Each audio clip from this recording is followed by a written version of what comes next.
away. 2 years he's sick, I think, according to what we read in Divrei Yamim. Chazal talk about 2 reasons why he's sick. Spiritual reasons. Number 1, he exploited scholars, took advantage of them, had them used in building Geva and Mitzpeh. That's what the Gemara says, if I'm not mistaken. Radak brings it in general. And number 2, as we're told, Lo darash Hashem ki birofim. That too is in Divrei Yamim. When he was ill, instead of beseeching God, instead of internalizing his life, doing tshuva, enrolling in Machon Meir, what does he do? He just goes to the doctors as if the doctors are the only ones that know what's going on.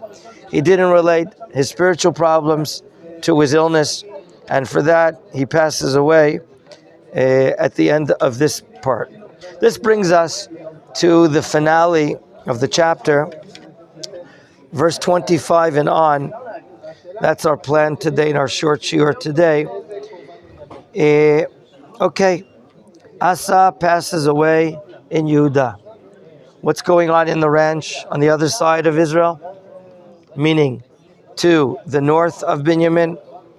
Well, we learned about Yeravam and his decline, and now we learn about a son. Pasuk Kafei 25, V'nadav ben Yeravam, Malach al Yisrael, B'shnat Shtayim le'Asa Melech Yehuda.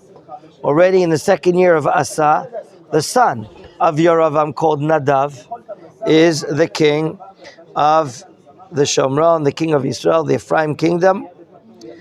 But he only lasts 2 years. Now, after finishing and learning about Asa, we can't be told at the same time. We're told now that here we have someone only ruling for 2 years, and that's Nadav ben Yeravam.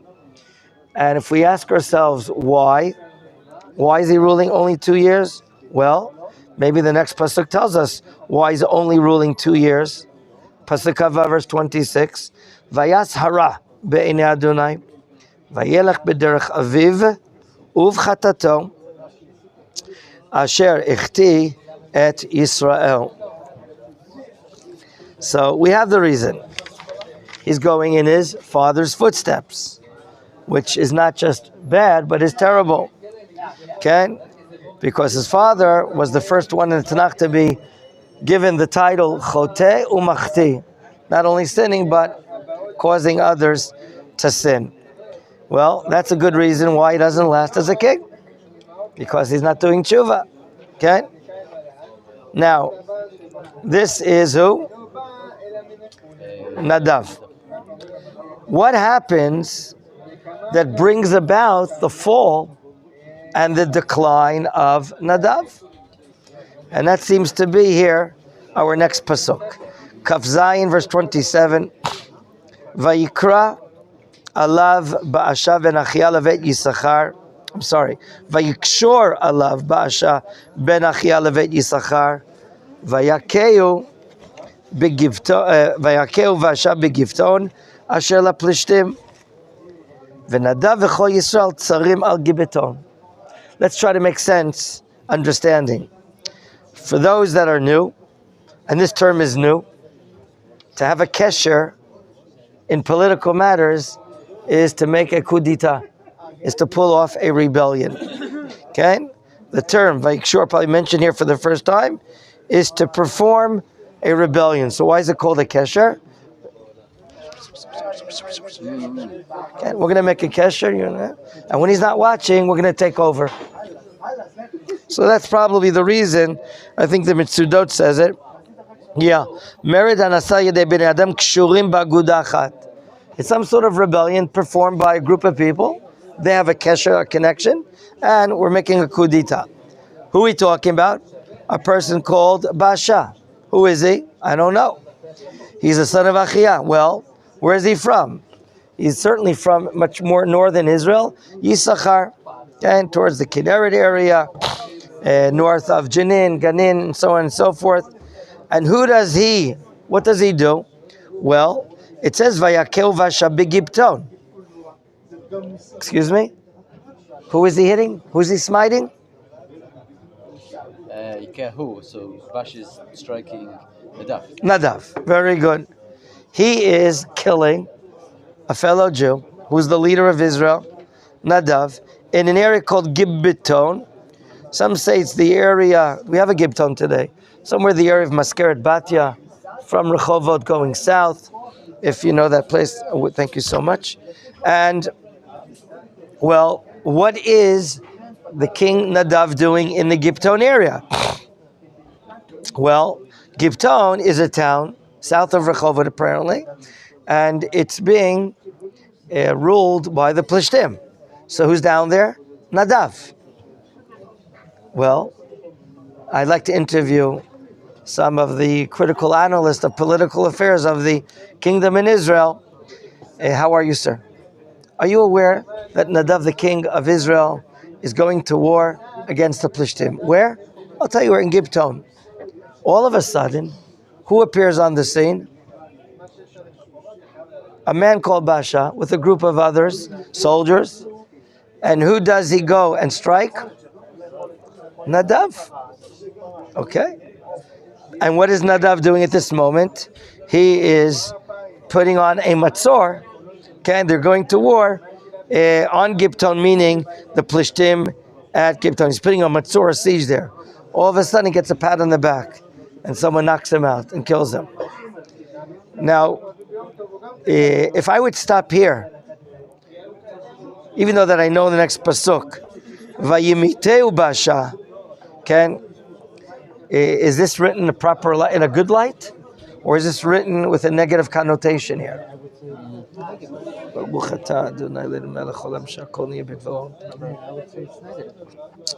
Yuda's challenging you. He's asking, why would you say it's negative? Because he's killing a Jew while the Jew's got to be going out to fight a Christian. That's right. What do you say about that, Yuda? Ken?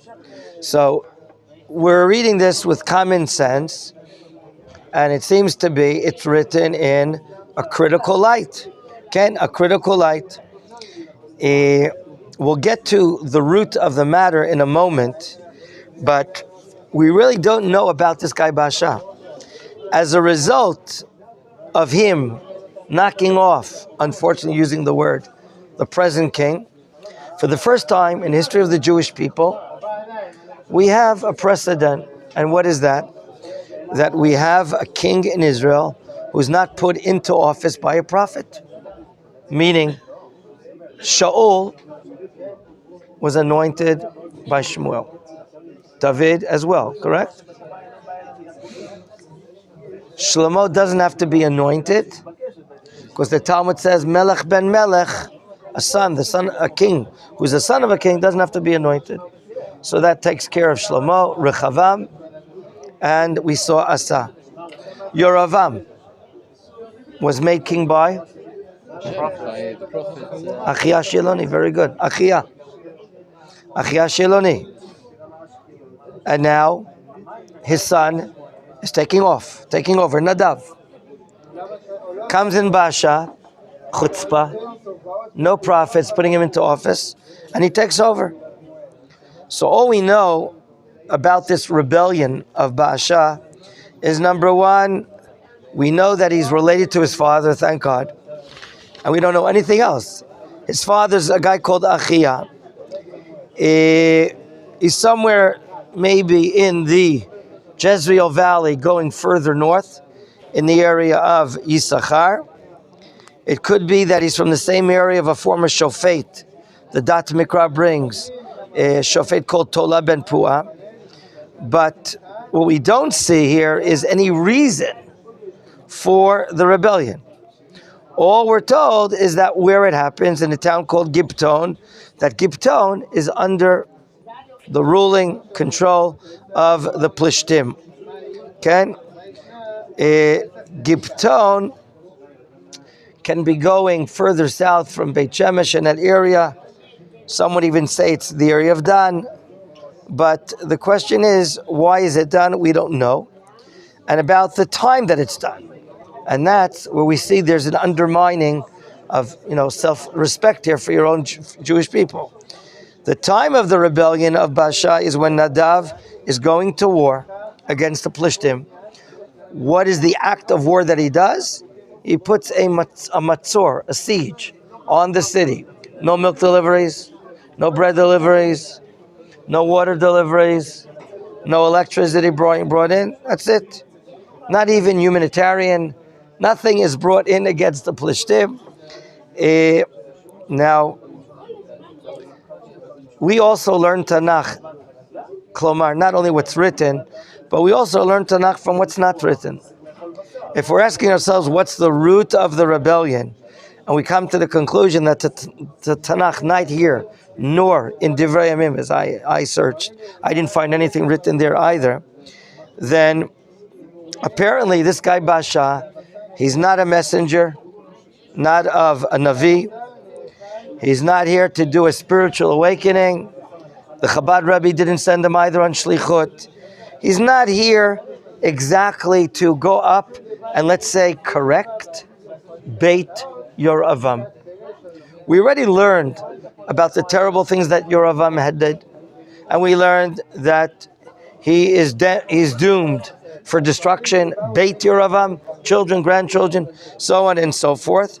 So we don't see that he's here for spiritual reasons, and that's why he's going to kill the son of Yoravam. Okay, we don't see it. If he had received something, he would have lived. Basham, he would have. Had he come, that the Navi sent him, had he come because he realized it's terrible what Yoravam did, and his son is going in the same path, then we would see this in a different light. But that's exactly the point. We searched and we didn't see it.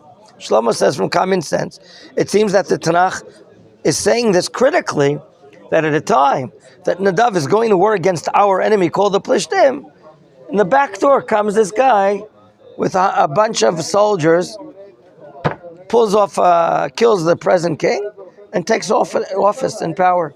What do you want to say, sir? We're not saying this is connected to the prophecy of Achia towards the end of Yerovam's. You're right that what was the prophecy of Achia, that Beit Yoravam is doomed to be cut off and destroyed. But we don't see that he's carrying the flag. I'm here to correct the terrible behavior of Yoravam and his son and so on and so forth. I'm here because the prophet sent me. We don't see that either. It's just an opportunity. Yes. Now, let's go on and test this theory. Is he just a terrible person? Or is he, or maybe we didn't catch it yet. He is acting out of a mission. Pasuk Kaftet, what does he do? Verse 29. Vayihi chemolcho. During the time of Baasha's ruling, what does he do? He goes out with a secret police, I would assume. Hika et kol Beit Yoravam. He looks for grandchildren. He looks for properties. He looks anything and everything that's related with the tag Yoravam. And he destroys them. To the extent that Tanakh says, Lo hishir kol neshama liYoravam adishmido. No one is alive. Anyone and everyone related to Yoravam is killed. A soul is not alive. And now what does the Tanakh say? Kidvar Adonai asher diber bi'ad avdo Achia shiloneh. Wow. What transpired here is exactly what Achia the prophet foretold, prophesied. But didn't we raise a matter that he's not doing it out of moral allegiance? He's not doing it out of for ethical reasons, that the former king was terrible, but he did the job. So are we dealing with, I'm raising as a question, I didn't think about it before. You know, there are times we perform mitzvot, but we don't have intention to do the mitzvah. Is he doing a mitzvah without the intention of his heart? In other words, was it famous, the prophecy of Achia, that the house of Yerovam will be destroyed, and he knows about it? Or he does not know about it, and he's destroying it, so de facto, the prophecy is fulfilled. What's that? A useful idiot. So we would like to know, this question is really brought by the Ralbag, one of the great Rishonim. The Ralbag understood these psukim like we did, in a critical sense, in a negative sense. And the Ralbag asks the following question. Why is it considered for Basha a sin for killing the house of Yeravam? Isn't it now the words of Achia the Shiloni being fulfilled? That's what he's asking. And he brings our attention to Pasuk Lamed Daled 34, which is the finale of our chapter. And this is an important thing, that when we go ahead and learn Tanakh, we shouldn't do what I just did. Stop and ask questions. Keep on going. See the entire picture. And then go back and raise questions. And my father-in-law told me that many times. That's the way to learn. See the entire section. I remember some years in yeshiva with my chavruta, and we're arguing about a Tosfot. What is the meaning in this Tosfot? And he says what he thinks, I say what I think. We go back and forth like for 20, 25 minutes. And then had we read the next line, we would have avoided all this jargon going on back and forth. But we didn't read the next line. And we were rookies learning. We didn't know. We should have read to see the entire section. The Ralbag brings our attention here to the end of the chapter, Pasuk Lamed Daled. Let's just repeat, not just for the viewers, but for ourselves. What is the question? It seems that there's a negative report here, that he's a menace to society. Mr. Basha pulls off a coup d'etat, that's in of itself. But the fact that he goes out over the course of years probably and does judgment, and he kills anyone related to Yeravam's wives, uncles, aunts, grandchildren, anyone, he wipes them out. Bravo! Kol hakavod, you fulfill the prophet's words. So why is it written in a critical way? So here the Tanakh says who this Basha guy is. He's not going in the path of God. He's evil in the eyes of Hashem. And in fact, he gets an award. I don't know which award. Vayelech b'derech Yeravam. Wow. He's going down in history as what? One of the greatest criminals. Wow, look what he gets. Uvechatato asher hichti et Yisrael. In other words, he's on the top 10 list of the most evil people for the Jewish people.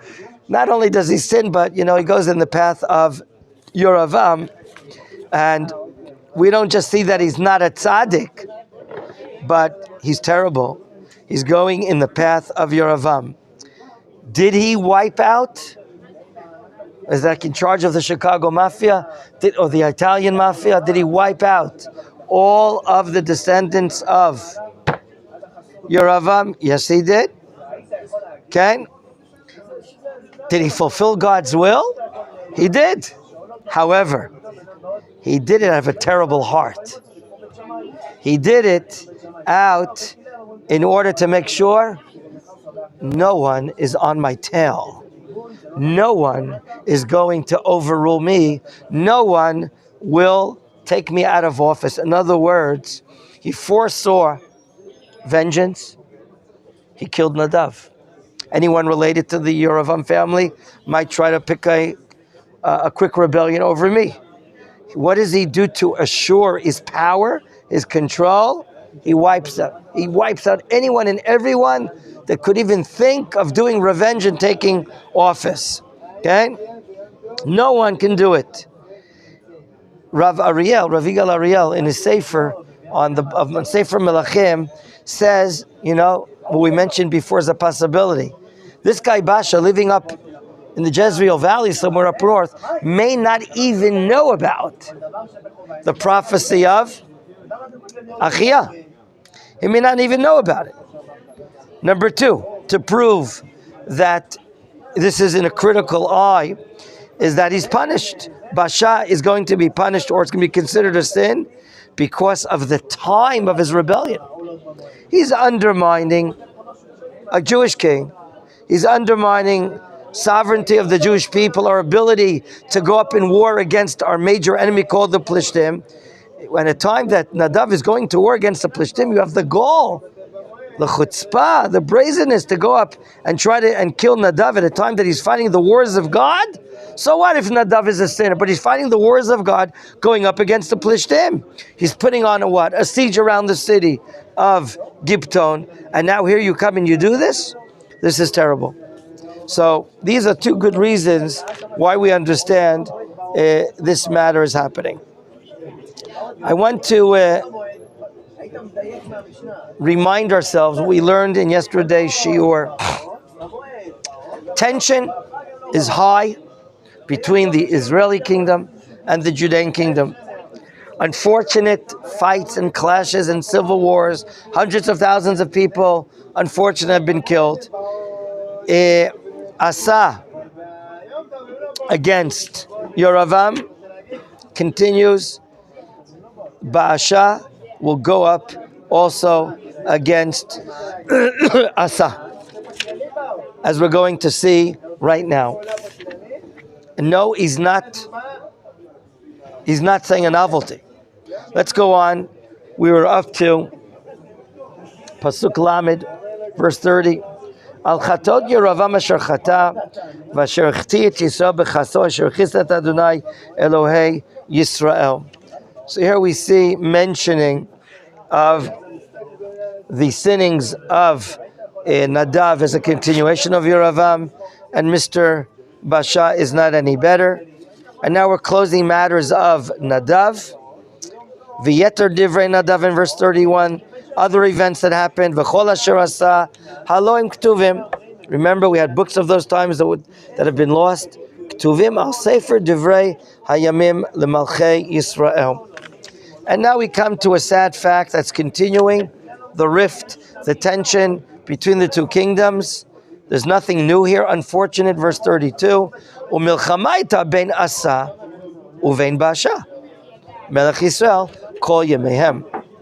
So, not only was there war from Asa against Yoravam, it continues. Do you remember that Yoravam had took some control of properties, areas in the Benjamin area, and then a great building is built to make sure that people from Judah don't go back and give support to Baasha? Well, the situation continues. Okay? Baasha, he was so evil that he's the first king that is being ruling without a prophet. But the clashes continue. The clashes continue between north and south, Yerushalayim and the Shomron, and that's a terrible situation. The terrible situation is Baasha is acting out of terrible lack of decency, to say the least, a lot of self-pride. He's not acting out of a shlichut, out of a mission. And we see this again. He knows the short history of the Jewish people. No one has stood up as king without the prophet's seal, without the prophet's agreement, or to be the son and he's taking over. So we see he's a wicked person. He's hungry for power. He murders people. He even endangers Jewish people. We're going to fight against the Plishtim. And this is continuing, unfortunately. Pasuk Lamed Gimel, verse 33. Bishnat Shalosh La'asa Melech Yudah. This is when Baasha took over. Malach Baasha ben Achial kol Yisrael bit Tirza. He continues the throne of the Shomron kingdom, Tirza. Northeast part of the Shomron, some say. Yes. A wonderful map I found over. It's like a 3D map. Really? So, one second. It should be already. He's very true. We should be studying with the map. What is it in the